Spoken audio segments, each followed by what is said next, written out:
Depending where you land, you can end up with some really bad neighbours, but at least they won't be a couple of twits. Hi, I'm Miles at Miles Reviews, and if you're into film, TV, and music, come stay a while.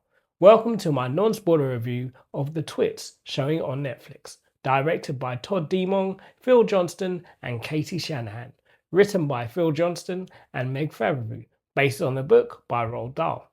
In this movie, orphans Bisha, Maitreyi Ramakrishnan, and Busby, Ryan Anderson Lopez come into a chaotic dispute when they cross paths with Mr. and Mrs. Twit, played by Johnny Vegas and Margo Martindale, whose despicable plans threaten to ruin their town. I'm gonna keep it real I'll keep it real anyway. But for the longest time, I've not read many Roald Dahl books. I certainly probably read the Twits back when I was very young. But yeah, in terms of like a direct adaptation, this movie, I don't think, from what I can remember, there's much about it that lines up. If just in the name and maybe the character of Mr. and Mrs. Twit, it's definitely an Americanized version and also definitely remixed along the way.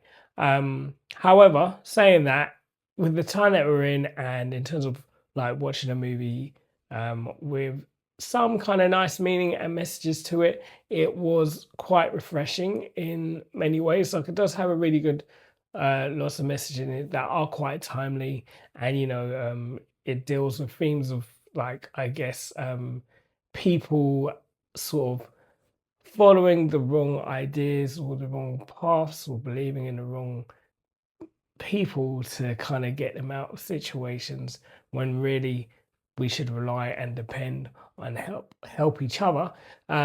So in that regard, is really good, and like the story in itself was quite magical. You got Hayley Williams on the soundtrack, even if it's just one song. Big fan of Hayley Williams and Paramore. The voice casts were good.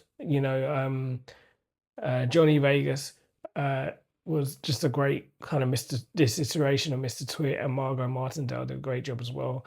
The kids as well were really good, really likable, and yeah, you had the voices of those magical animals, which again, magical animals, don't remember that in the original story, but whatever. Like I say, it's an adaptation or a remix, I guess, or whatever. I don't know, but yeah, overall, it was an enjoyable movie, an enjoyable film. Great watch for the family. Like I say, good messaging. A couple of musical numbers I seem to recall. It wasn't like, I wouldn't say it's a musical. I would say they threw three songs in there, and they didn't feel, for the most part, too out of place.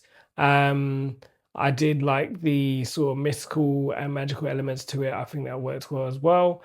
And overall, yeah, it's a decent story. It's a decent time. If you like a good sort of, the animation style is like very like of Mr. and Mrs. Twit, very crummy, and in terms of for kids, there's a lot of toilet humor in there that it's not too rude, and it's just perfect for that kind of watch, really. So overall, I enjoyed it. My kids enjoyed it. We had a good time all together. So yeah, I would say, yeah, why not? Tap it straight to my veins. Not like one of my favorites, but definitely worth a watch in terms of like with the family, or just to have that kind of refreshing and messaging about being a good, decent human being.